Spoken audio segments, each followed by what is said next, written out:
மாமா என்னம்மா கோயிலுக்கு வர சொல்லிருந்தீங்க? ஏன் சின்ன பூஜை பண்ண இருந்துச்சு, இதான் வந்தேன். மாப்பிள சரி அங்க பாரு மாப்பிள. மாமா யார் உண்டி மாமா? மாப்பிள எப்படி இருக்கு? மாமா சூப்பரா இருக்கு மாமா. மாப்பிள என்ன மாமா? உனக்கு போய எனக்கா? போய மாப்பிள, இனிமேல் வண்டி கேட்கறவள வச்சுக்கிறாத.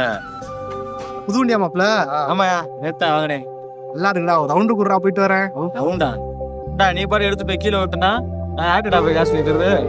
உனக்கு அப்பா அதில் இருக்காங்க போடா. யாரு கேட்டாலும் யாத்தப்பளே மாமே இருக்கான்னு சொல்லியா? சரி மாமா. சரியா? ஒரு செம்மத்துல நீங்க என் புள்ளையா பிறக்கணும். உங்க கிட்ட பட்ட கடனை நான் வந்து அடைக்கணும்.